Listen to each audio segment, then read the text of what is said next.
Hello friends, family and other creatures of the sea, and welcome to another high level best of 3 between in the top left spawning as the blue Terran player playing for team G. It is Dream. And in the bottom right spawning as the red Zerg player playing for team Kaisi Gaming. It is none other than Solar. The first map here is Curious Minds. Now, Curious Minds is a map that is quite special for a couple of reasons. The first reason being that it's very small. It is a tiny map. There is a very open third base, like you have this type of large open area, but then you also have this upstairs kind of sieging position that can be very tricky to deal with. So often we see Zerg players take this as a fourth base, but then that opens up a siege position from behind the line of sight blockers near the watchtower. So there's a couple of hard positions here for the Zerg to hold, especially against these tank heavy plays. Mine heavy plays tend to be a little bit less effective. There's a big amount of builds that the Terran can play as well. There really is. There's many build orders that perhaps wouldn't be possible in other maps. We think of things like a 3-Rex opener. I think a lot of these reactor first builds in general here are quite strong. Moving across the map with 6 Marines trying to snipe 1 or 2 Overlords. A lot of that stuff is all possible here in Curious Minds because it's such a insanely small map. But we'll see what is going to happen here now. See a factory getting thrown down while this SCV is still building the depot. Now this is a telltale sign that we're gonna see a second gas being built here. As if that wouldn't be the case, you would use this SCV in the wall to build that second factory. Interesting to see.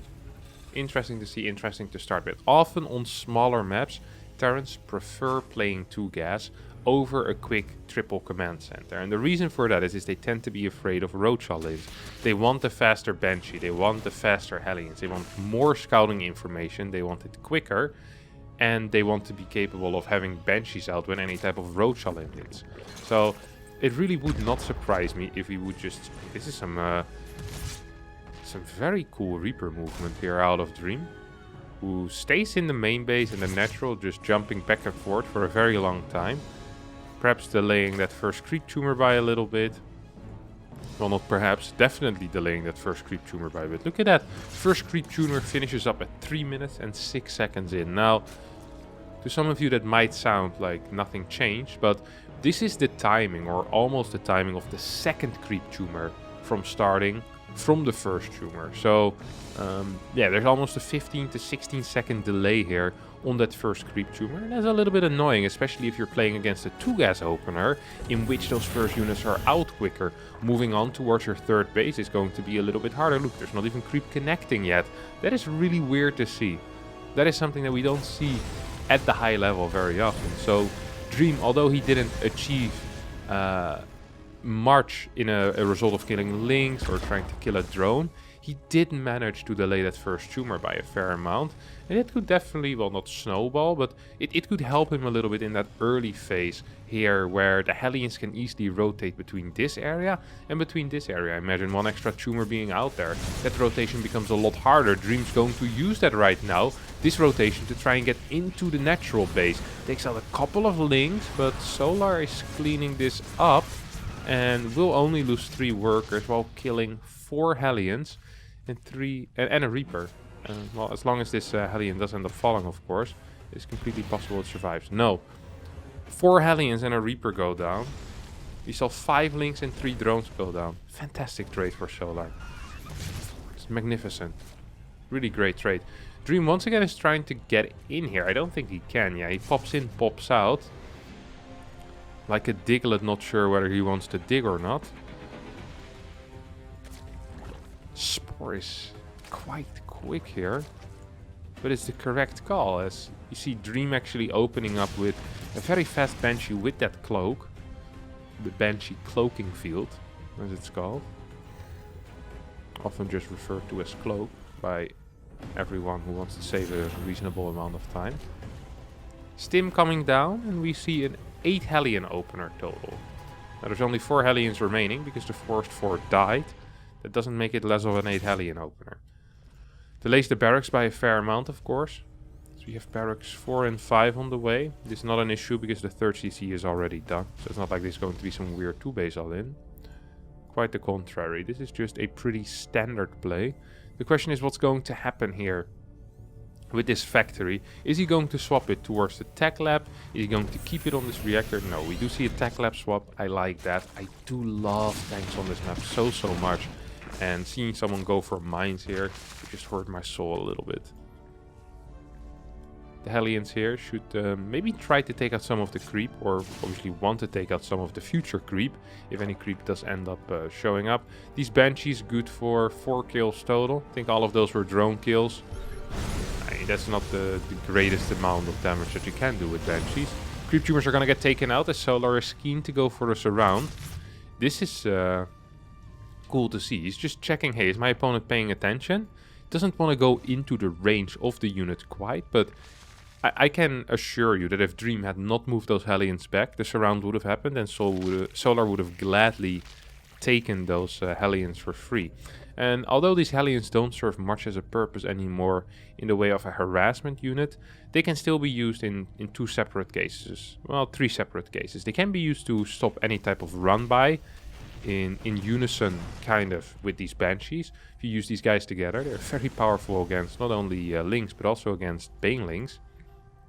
And secondly, they can be used to occupy watchtowers, and that's exactly what we're going to be seeing here. And for a third option, Dream could also decide to use them for some type of hellbat supplement to the main army. So we see, right, ooh, these Hellions are getting a bit ballsy.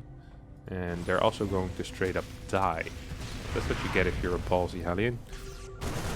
Good vision there out of Solar, and good control of those links, getting there immediately. Very fast player, of course, Solar. As the follow-up is going to be a Hydra then. So we're already in those 5 gases. Pneumatized Carapace on the way as well, also known as Overlord Speed. Lacking some creep spread here on the top side of the map. And that is an issue if you want to take this 5th base. However, if you're playing a Hydra Bane focus style, the 5th base isn't as influential on the game. Or having that base isn't as important as it would be with a Ling Bane type of opener. So Hydra Bane really is a fighting army as well, and there's a way where you can fight quite efficient with a Hydra Ling Bane army, which often is not possible with these more Ling Bane focused armies. Eventually, you're going to take a fair amount of damage as the Queens move forward. They keep pushing the creep as well, and they do start going towards this topside tower, which for whatever reason Solar is just allowed to occupy with a single Zergling. This is something that I think Dream needs to make an end to, as quickly as possible, as these 2 Banshees fly over it. Just don't want your opponent having that tower. It's bad enough that Dream doesn't currently occupy it, but letting Solar have it is just bad, and a single Banshee really could stop that. Bunker at the 3rd base, of course, denying any potential run-bys now that the majority of the Hellions have gone down. And this is the type of position that can be so difficult to engage into, because Solar doesn't know how far this position runs back. There's 1 tank here behind the line of sight blockers, there could be one over here, there could be something over here. This position is just so freaking difficult to engage into, and if you want to do it, you need to do it at once. As Solar sets up a huge flank here and realizes there's actually not a whole lot over here. Banelings are not quite finding the connections with the Marines that they perhaps would have liked. Lynx are moving in a bit of a funky way here to end up getting back home, which is important. 2-2 is about to finish up for Dream. Solar needed to clean this up. Didn't quite manage to do that. We have a hive on the way. 82 workers for Solar. So he's playing this off an extremely high worker count. He's going up to 6 gases already. It's the lurker that is being plopped down. And we have a single 8 Marine drop heading towards the main base. Spores not in position yet. Often later in the game you see the Spores from the main, the 3rd, and the Natural being positioned in the main base on the edge to stop any potential drops. Not quite the case here. So we see this medevac is not going to get spotted until it arrives into the main base. At the same time, Dream is just poking forward with these Marines, and it's not because he thinks he can do damage, but this is more as a distraction.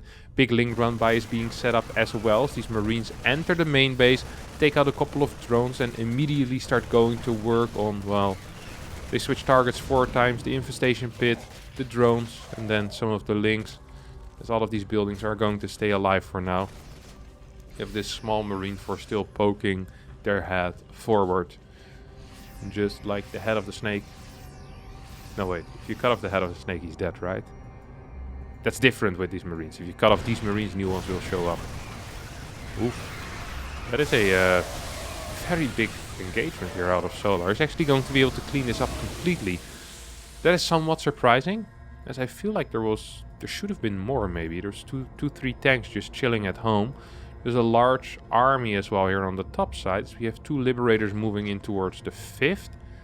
I feel like Solar is playing a fantastic defensive game here, in which I don't really see that many opportunities for Dream anymore to push pre-lurker. Seismic Spines on the way already as well.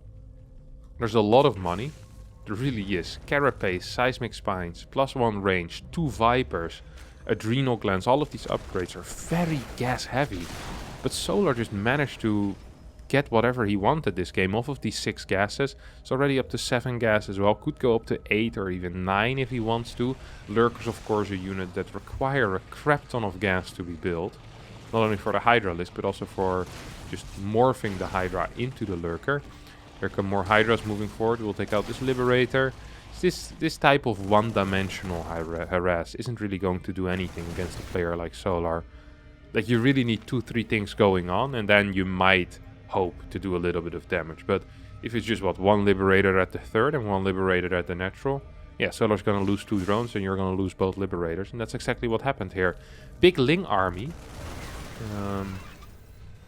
Kind of jolting forward here.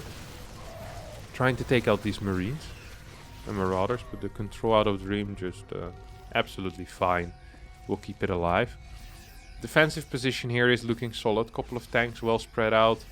Planetary providing some major backup up here as well. This army gets spotted. And this, I'm not quite sure if this is a position that Solar can quite engage into. He is going to try. Liberators, of course, not in the correct position. There's still a lot of Marines here. Tanks on the high ground. This was a big blinding cloud here on the left side. Really stopping that pack of 3 tanks from doing anything. SCVs need to be pulled. SCV pull is in time. This was a good engagement for Dream. And funnily enough, Solar is probably still not going to be too upset with that. Even though this was a very inefficient engagement. And he's going, oh, okay, never mind. Losing all this creep is really annoying. Quick response here out of Dream. That's fantastic. Needs to still pick up these units though. This little squad will take out a hatchery, but most likely is going to die as a result of that. But at least in the dying seconds they'll do something. Oh my god. Okay, 22 HP hatchery. That was not great.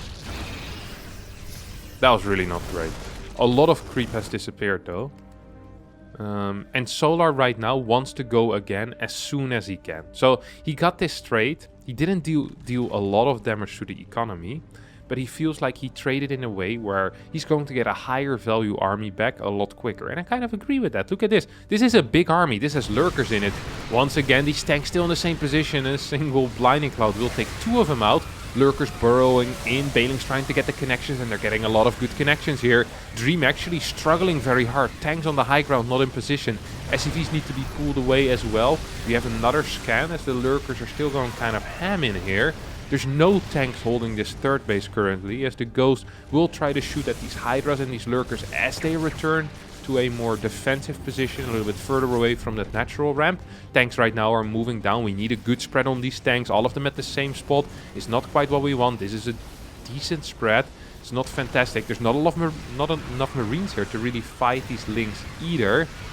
Ghosts on the top side are dealing a fair amount of damage. This is a good fight here for Dream. This really is a good fight for Dream.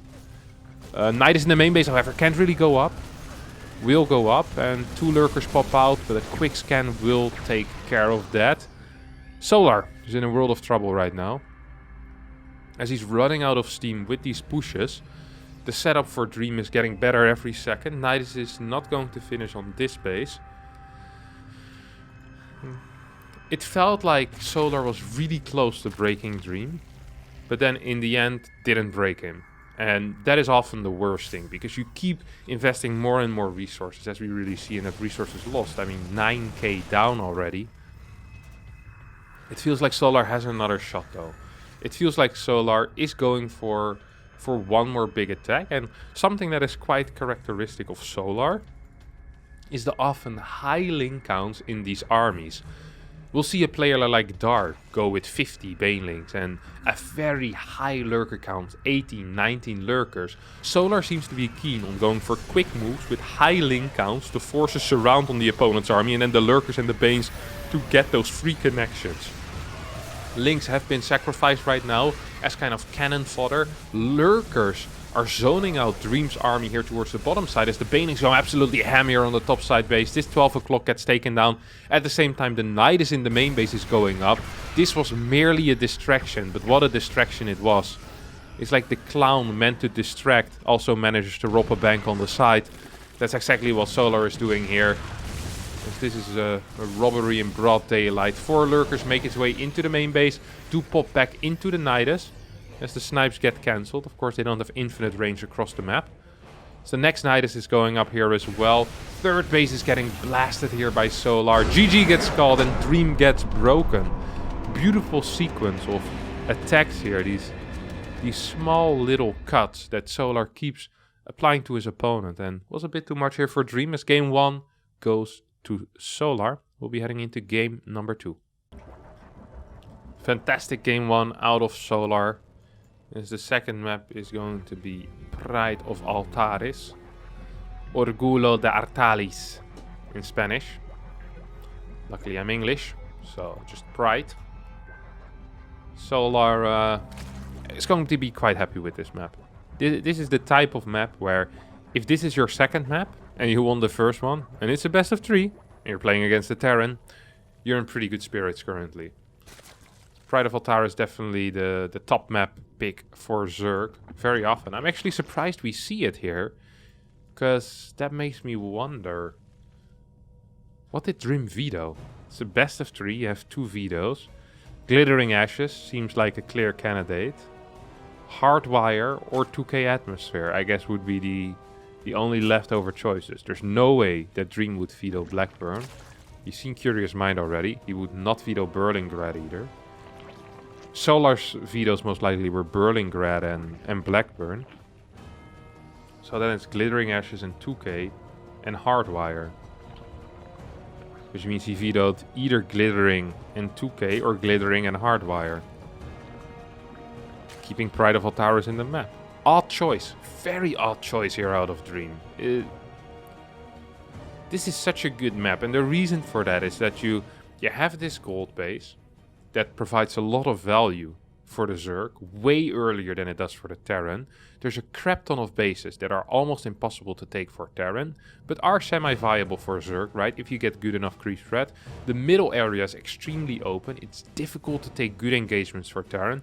There's really no cliffs that you can abuse here. Yeah, maybe like a tank over here, which could be useful, but honestly, I'm not really believing it. First 4 bases are practically safe here. If you take this as a third base, or this as a third, I don't think it matters too much.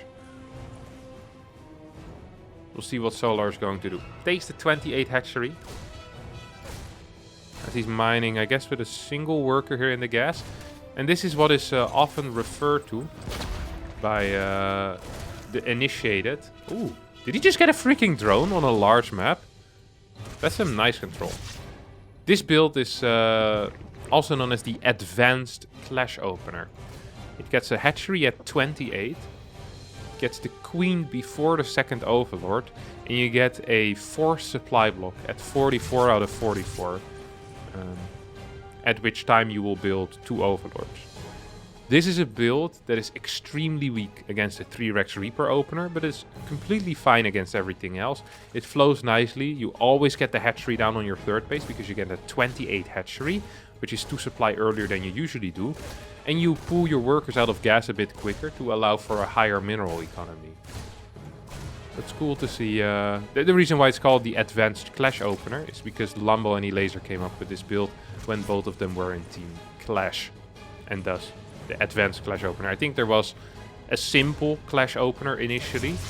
And then what the lore tells me is that I believe Namshar tried copying the Clash Opener and came up with this. because he didn't understand how to properly do the build. And then Cero and Lambo were watching that, and they were like, hey, this actually looks better than the regular Clash opener, and thus the advanced Clash opener, partly by Namshar, was born.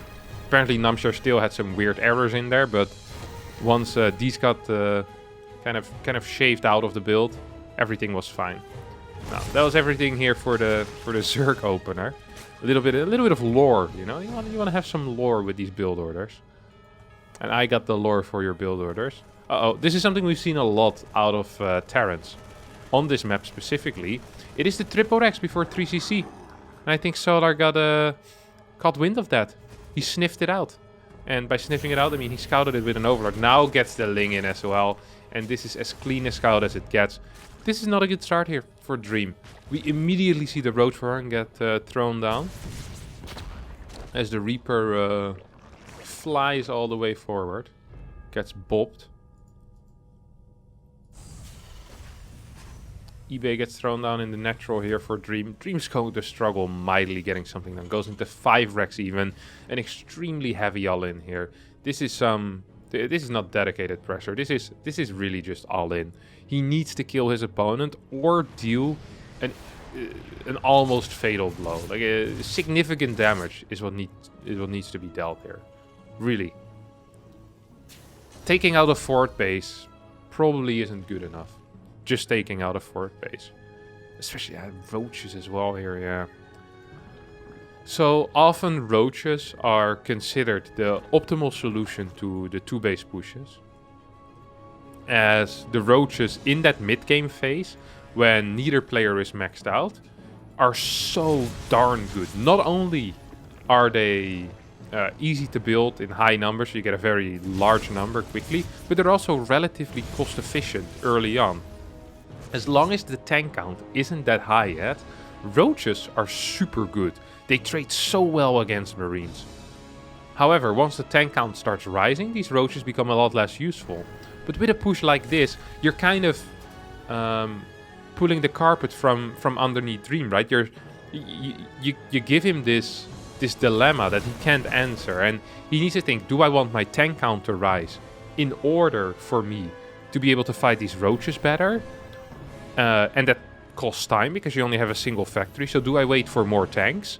Or do I go quickly because my opponent has way better eco than me and thus will just outproduce me? So there's really no winning choice here. And this is why the Roach is just such a brilliant solution here to the problem of the 2 base all-in out of the Terran. And Dream sees this, and we see him move back a little bit, at least wants to wait for these Liberators. But also realistically, he just looks at this army and says, okay, I can't fight this.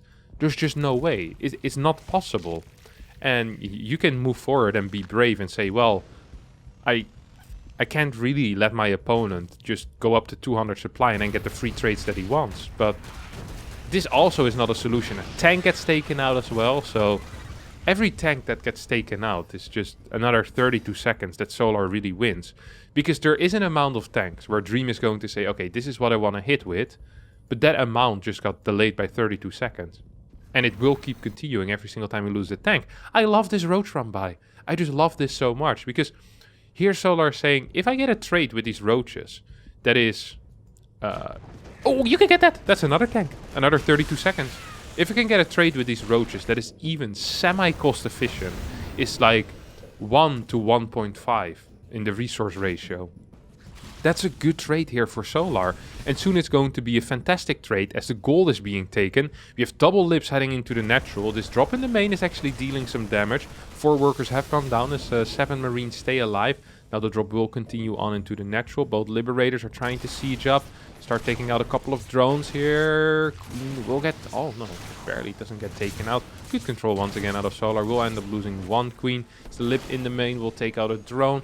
Then needs to unsiege as the Liberators, or as the Ravagers are coming back home. Trying to bile these Lips down. 190 supply for Solar against a mere 122. You see how desperate Dream is. He's sending out single drops off of like a 2.5 base eco against someone that has the gold base. Is maxed on roaches currently. Hydra then on the way. 7th gas already being thrown down as well. We should see an infestation pit come down. The problem here for Dream is that the moment he wants to take his third base, there is a possibility that Solar just decides to pull the trigger. And this gun will shoot, believe me. This gun will shoot. There's what? 40 roaches, 8 ravagers. That is a... Yeah, that's going to be a big hit there, my friends. Liberator's going to make it up into the main base. We'll start sieging down these drones. Solar isn't really responding in time. Loses 4 workers. Marine drop gets denied here. As Dream continues microing this Liberator well. It's going to set it up on a slightly different angle. Triple Marine drop is heading towards the 5th base. However, there is no 5th base. So they're just heading into a desolate land of nothing but creep. You see the pickup here out of Dream. He'll pull back. This Lib finally will get taken out by this Spore. 8 kills on the Liberator. That's a very decent amount. That's a good final letter that he sent home. Guys, I got 8. So, yeah, that's good. It's not bad. I'm proud of you. Triple drop now heading towards the natural base. This is a little bit less desolate. There's a lot of drones here. A lot of activity going on. Positive economic activity, I must say.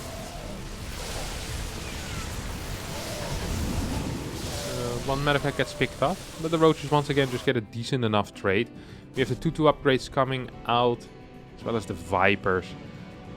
The third base is landing at the same time that the first Vipers are being produced. This is often a very bad sign. To be fair, I haven't seen this sign very often before. I'm not too familiar with the third base diving the same time that the Vipers start. Seismic spines on the way as well. Adrenal glands is being researched as Solar once again will try to go maybe... Ooh, Nidus. Nidus goes down before the third landed. I feel like there's going to be a lot of X before the third landed in this game. There was a game between Scarlet and a Terran, and I can't recall who that Terran was. I feel like it might have been Dream or Bunny. One of the two. It was in Curious Minds, in which Scarlet was super far ahead, similar like in this game where Solar is, and then she decided to push up the natural ramp and legit lost like 80 supply. Almost lost the game, but not quite, because she was so far ahead. It's actually the worst fight I've seen in my life, just walking into like the tank fire of 7 tanks or something like that. It's actually ridiculous. The game ended up getting pretty close behind that. I can't quite... Might have been Cure actually, that was Cure in the season finals. Oh!